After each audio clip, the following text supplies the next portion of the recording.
Nelson Mandela, la democracia y libertad para adorar a Dios. Rolihlahla Nelson Mandela fue un abogado, activista, líder social y político destacado por haber denunciado y luchado contra el sistema del apartheid en Sudáfrica. Fue galardonado con el Premio Nobel de la Paz en 1993 por su trabajo para terminar el régimen del apartheid y por sentar las bases de una nueva Sudáfrica democrática. Y actualmente es considerado el padre moderno de su nación. La postura religiosa de Mandela, al igual que su postura de protesta política, no fue absolutamente uniforme y doctrinaria a lo largo de su vida.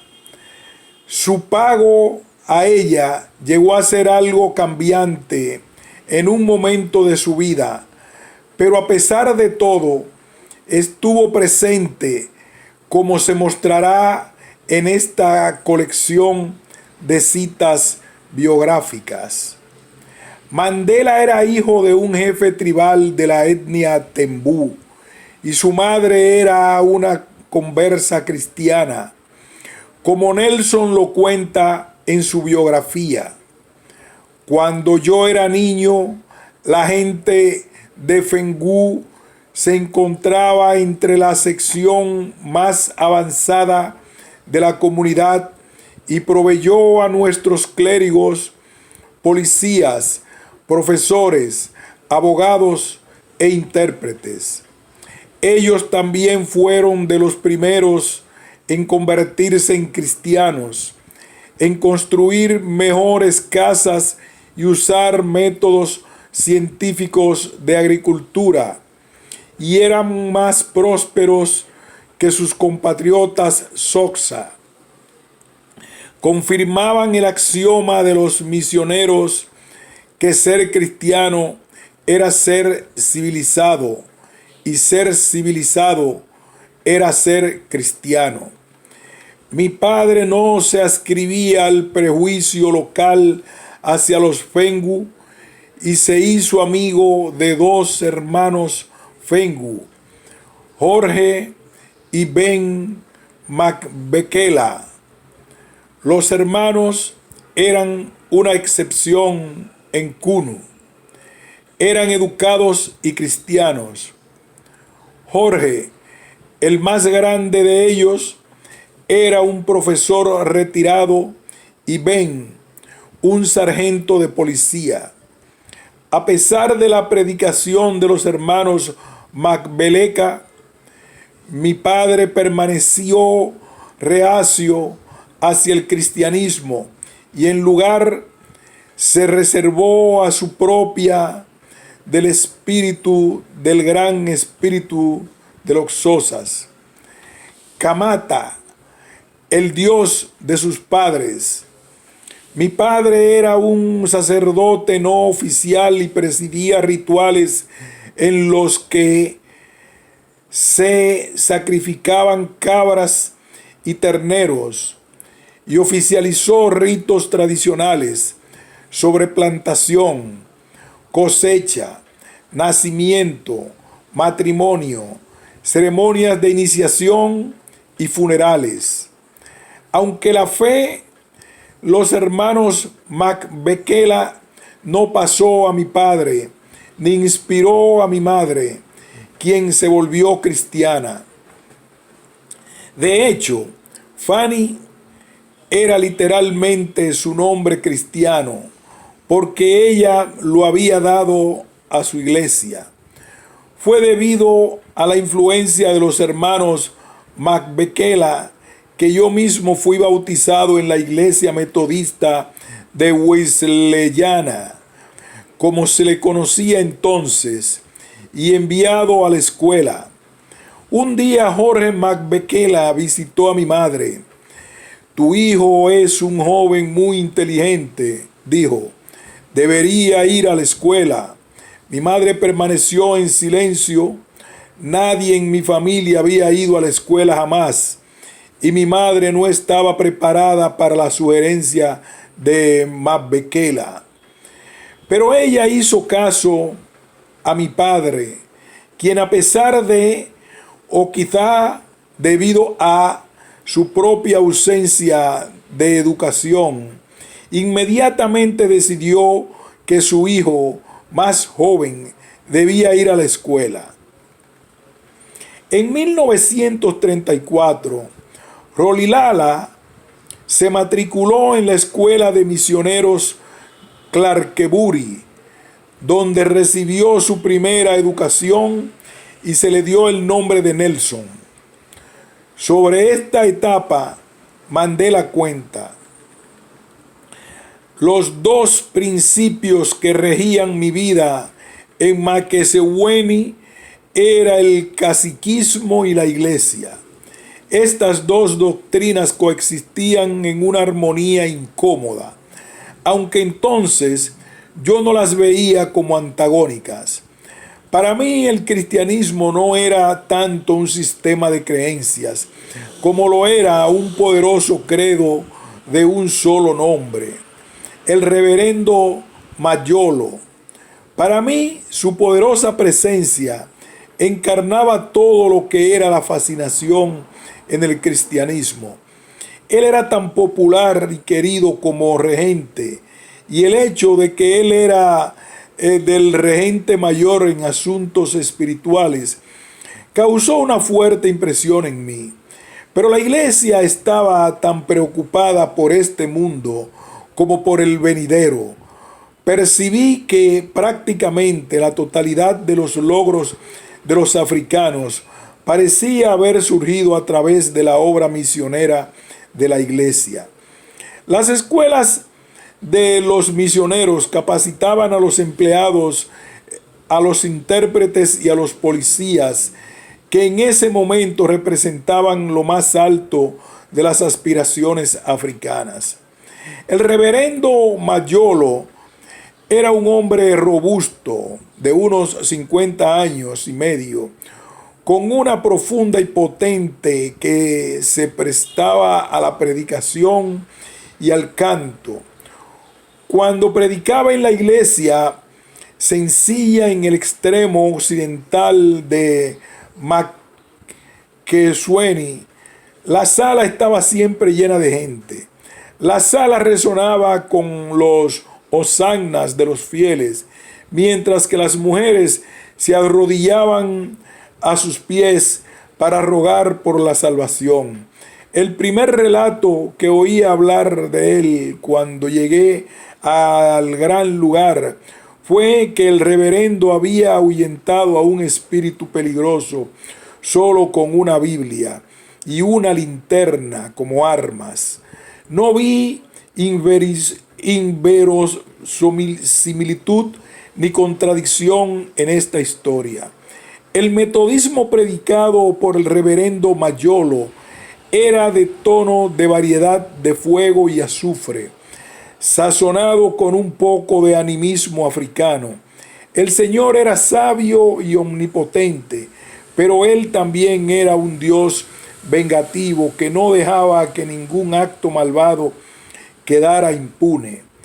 El Kunu, la única vez que llegué a asistir a la iglesia, fue el día en que fui bautizado. La religión era un ritual que yo consentí por amor a mi madre y al cual no le adjudicaba ningún significado. Pero Makesewini, la religión, era una parte de la trama de la vida, y yo asistía a la iglesia todos los domingos junto con el regente y su esposa. El regente tomaba muy en serio su religión. De hecho, la única vez que me llegó a dar una tunda fue cuando falté a un servicio de domingo por participar en una lucha contra los muchachos de otro pueblo. Una transgresión que nunca cometí de nuevo. 4 años después, Nelson se graduó del Helton, colegio wesleyano de la misión metodista. La escuela tenía cierta fama en el lugar y allí Mandela estudió inglés, la lengua xhosa, historia y geografía. Tomó un gusto por la historia africana y fue siendo influido poco a poco por la retórica antiimperialista de un jefe tribal. Posteriormente se matriculó en la Universidad de Fort Hare, donde estudiaba una licenciatura Bachelor of Arts. Allí tuvo como compañero de cuarto a un familiar suyo.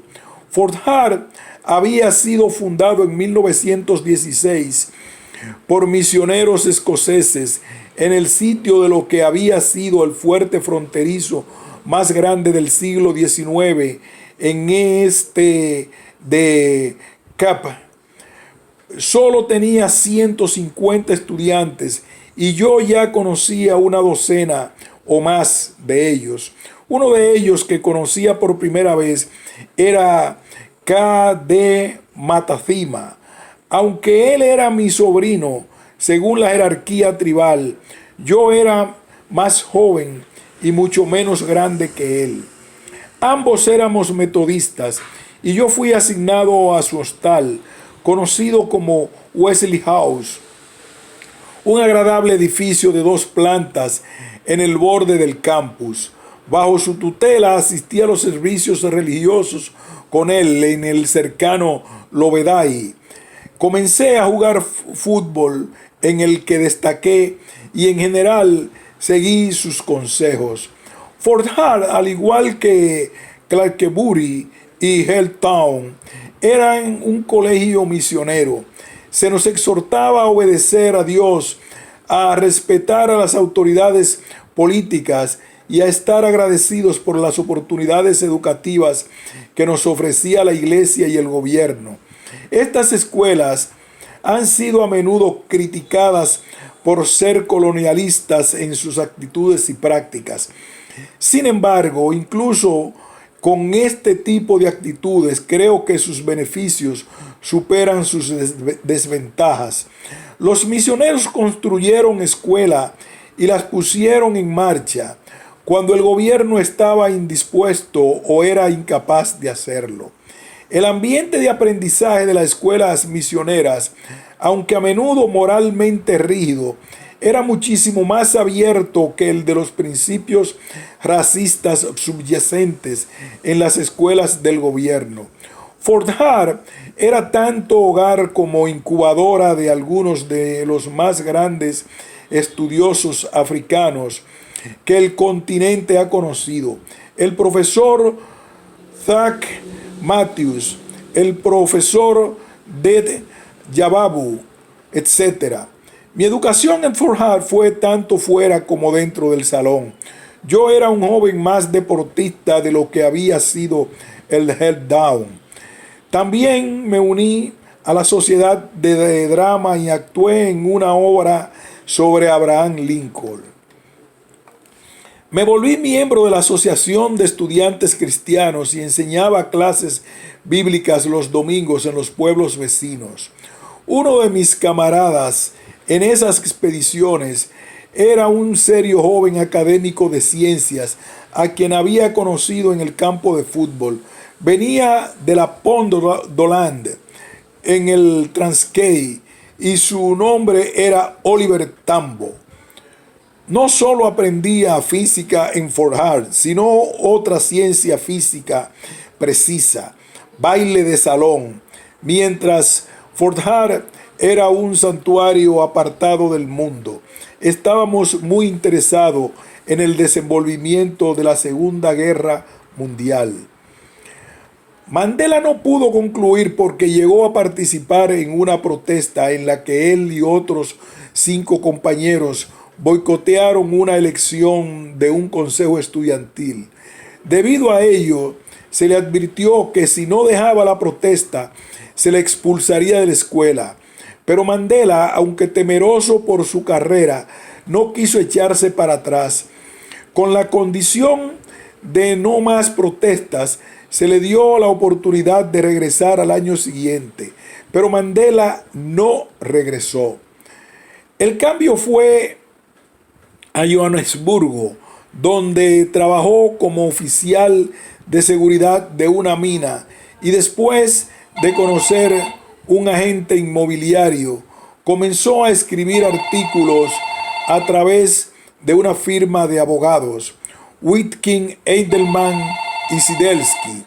Aunque pasó un tiempo con un primo suyo, un clérigo anglicano negro, que le extendió la mano y le abrió las puertas de su casa. Arreglé la manera de mudarme con el reverendo J. Matuto de la iglesia anglicana en su casa en la 8ª Avenida en el poblado de Alexandra Township. El reverendo Mabuto era un hermano Tembú, un amigo de mi familia, un hombre generoso y temeroso de Dios. Su esposa, a quien llamábamos Gogo, era cálida, afectuosa y una espléndida cocinera, que era liberal en su forma de ayudar, como un Tembú que conocía a mi familia. El reverendo Mabuto se sentía responsable por mí. Luego se inscribió en la Universidad de Sudáfrica para estudiar leyes. Una vez graduado en 1943, se volvió uno de los primeros abogados negros en Sudáfrica. Trató de estudiar una licenciatura más en la Universidad de Witwatersrand, aunque no pudo concluir porque consideró que no era un estudiante demasiado aplicado. Allí conoció por primera vez a estudiantes europeos, judíos e indios comunistas, entre ellos Joyce Lobo, Harry Schwartz y Ruth First. Se casó en 1944 con Evelyn Toko Masse, una enfermera con quien tuvo 2 hijos y con quien estuvo casado por 13 años hasta que se divorciaron, luego de que ella, como testigo de Jehová, desaprobara su creciente inserción en los asuntos políticos y le acusara de adulterio, a pesar de que él lo negaba. Mandela cuenta: mi matrimonio con Evelyn había comenzado a desmoronarse. En 1953, Evelyn se dispuso a la actualización de su certificado de 4 años en enfermería general. Ella se matriculó en un curso de obstetricia en el Hospital del Rey Eduardo VII en Durban, lo que la mantendría lejos de la casa durante varios meses. Esto fue posible porque mi madre y mi hermana se estaban quedando con nosotros y podrían cuidar a los niños. Durante su estancia en Durban, la visité en al menos una ocasión. Evelyn volvió habiendo pasado sus exámenes. Estaba embarazada de nuevo y ese mismo año dio a luz a Makasiwe. En el transcurso del año siguiente, Evelyn se involucró con la organización Watchtower, parte de la Iglesia de los Testigos de Jehová. Si esto se debía a cierta insatisfacción con su vida en el momento, no lo sé. Evelyn celosamente comenzó a distribuir su publicación La Atalaya y empezó a hacer proselitismo a mí también. Me instaba a convertir mi compromiso con la lucha en un compromiso con Dios. Aunque yo encontraba algunos aspectos del sistema Watchtower un tanto interesantes y valiosos, no podía y no pude compartir su devoción. Había un elemento obsesivo en ello que me desconcertaba, por lo que pude discernir. Su fe enseña pasividad y sumisión frente a la opresión, algo que yo no podía aceptar. Mi devoción a la ANC y a la lucha era incesante. Esto perturbaba a Evelyn. Siempre había asumido que la política era una diversión juvenil, que algún día volvería a Transkei y ejercería allí como abogado. A pesar de que esa posibilidad se volvía remota, ella nunca se resignó al hecho de que Johannesburgo sería nuestro hogar, o a dejar de lado la idea de que podríamos volver a Umtata. Ella creía que una vez que estuviera de vuelta en Transkei, en el seno de mi familia, en calidad de consejero de Sabata, ya no extrañaría la política. Alentó los esfuerzos de Dawironga de convencerme de volver a Umtata. Tuvimos muchas discusiones acerca de esto y yo le expliqué pacientemente que la política no era una distracción, sino el trabajo de mi vida, que era una parte esencial y fundamental de mi ser. Ella no podría aceptar esto.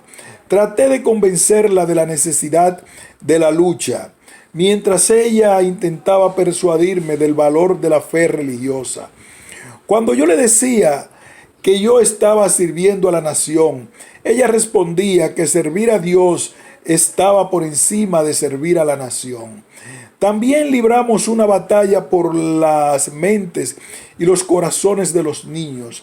Ella quería que fueran religiosos y yo pensaba que deberían ser políticos. Ella los llevaba a la iglesia a cada oportunidad y les leía literatura de la Watchtower. Incluso les dio a los chicos folletos Watchtower para distribuir en el municipio. Yo solía hablarle de política a los chicos. Tembi era un miembro de los pioneros, la sección juvenil de la ANC, por lo que ya estaba políticamente consciente. Yo explicaba a McGatto de forma sencilla cómo el hombre negro era perseguido por el hombre blanco. Colgando en las paredes de la casa yo tenía cuadros de Roosevelt, Churchill, Stalin, Gandhi y la lluvia del Palacio de Invierno de 1917.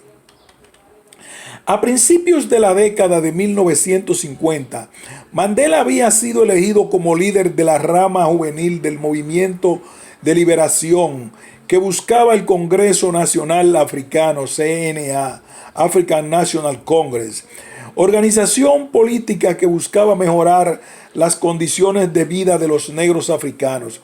Allí escaló y fue dirigido por el entonces presidente de esta organización, que era el cristiano Albert Luthuli. Con su dignidad y sinceridad, él hizo una profunda impresión en la corte. Él sufría de presión arterial alta y el tribunal accedió a sentarse solo por las mañanas mientras él daba pruebas. Su evidencia como jefe duró varios días y fue interrogado durante casi 3 semanas. Esbozó cuidadosamente el avance de la política de la ANC, poniendo las cosas con sencillez y claridad, y sus antiguos cargos como profesor y jefe impartieron una gravedad añadida y autoridad a sus palabras. Como un devoto cristiano, él era la persona perfecta para discutir cómo el ANC se había esforzado sinceramente por la armonía racial. Luthuli era un maestro, un devoto cristiano y un jefe zulú orgulloso de su cargo, pero estaba aún más firmemente comprometido con la lucha contra el apartheid. Luthuli se negó a renunciar a la ANC y el gobierno lo destituyó de su cargo. En respuesta a su despido, emitió una declaración de principios llamados "El camino hacia la libertad es a través de la cruz", en la que reafirmó su apoyo a la resistencia no violenta, pasiva. Yo apoyaba al jefe Luthuli, pero no pude asistir a la conferencia nacional. Unos días antes de que la conferencia comenzara, a 52 líderes de todo el país se les prohibió asistir a las reuniones o encuentros durante 6 meses. Yo estaba entre los líderes y mis movimientos estaban restringidos al distrito de Johannesburgo para ese mismo periodo. Durante 20 años, Mandela fue líder de protestas pacíficas y actos de desobediencia civil y resistencia no violenta contra las políticas racistas del gobierno de Sudáfrica, entre ellas la campaña de defensa de 1952. Un año después, una medida segregacionista impuesta por el gobierno amenazaba la educación en el país, que hasta ahora había sido ampliamente sostenida por las iglesias, misiones y grupos religiosos. Mandela explica la ley, el panorama y la reacción de los grupos religiosos ante la misma. En 1953, el Parlamento, dominado por el Partido Nacionalista, aprobó la Ley de Educación Bantú, que trató de sellar el apartheid en la educación africana. La medida transfirió el control de la educación en Sudáfrica del Departamento de Educación al muy detestado Departamento de Asuntos Nativos. Según la medida, a las escuelas primarias y secundarias gestionadas por los cuerpos de la iglesia y las misiones se les dio la opción de entregar sus escuelas al gobierno o recibir subsidios gradualmente disminuidos, o el gobierno se hacía cargo de la educación para los africanos, o no habría educación para los africanos. A los maestros africanos no se les permitiría criticar al gobierno ni a ninguna autoridad de la escuela. Era un backup intelectual, una manera de institucionalizar la inferioridad.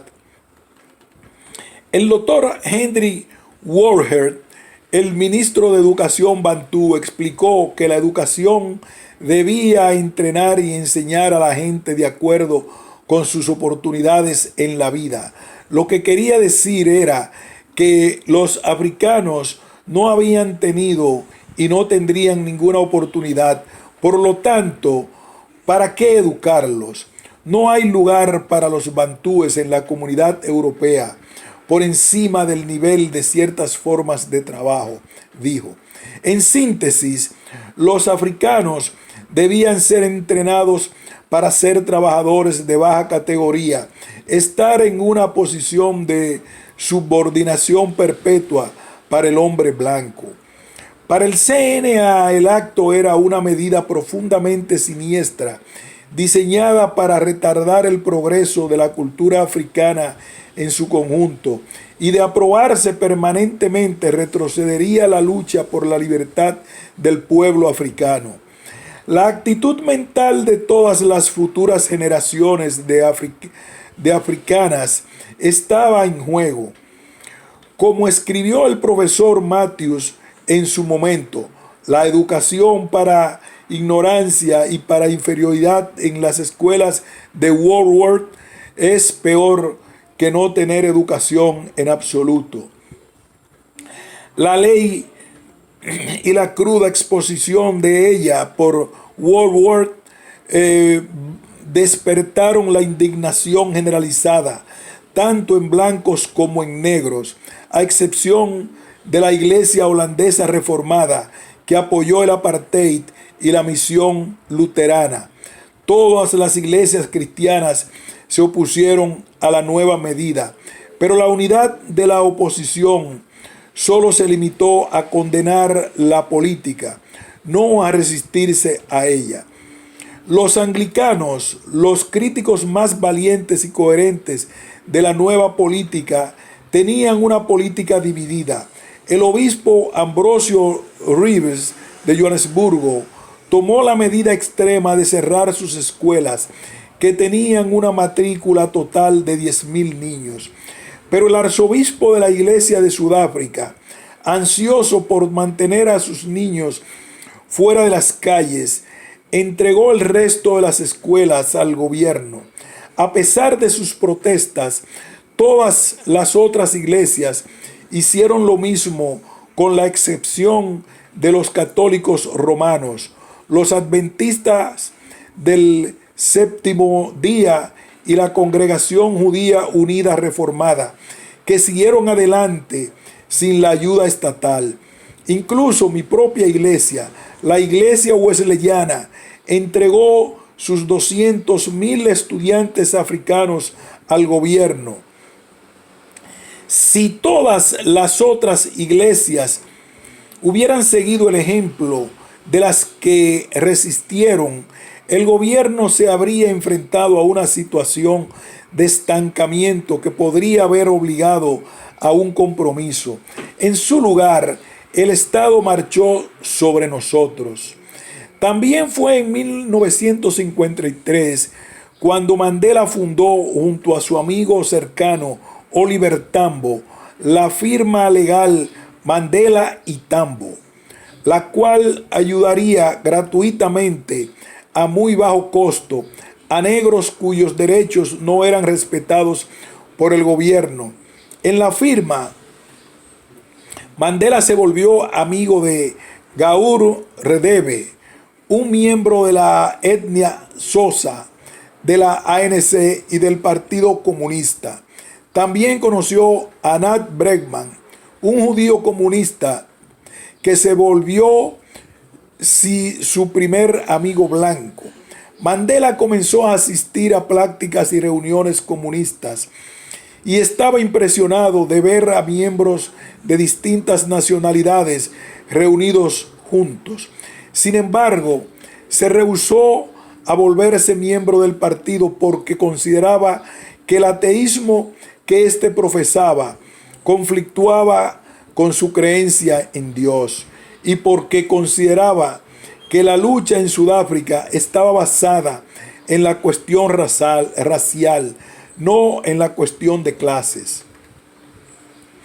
Después de que en 1955 dirigiera otra protesta pacífica conocida como el Congreso de la Gente, en 1956 Mandela fue arrestado por traición junto a otras 150 personas, pero eventualmente fue liberado. Al año siguiente se casó por segunda ocasión con una trabajadora social llamada Winnie Madikizela.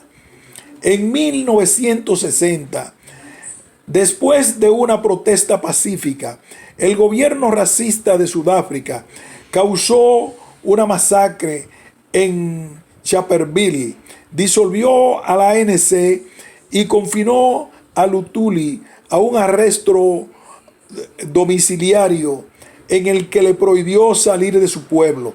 Para entonces había grupos sociopolíticos que habían formado el Congreso Panafricano, que influido por el comunismo había rechazado la no violencia y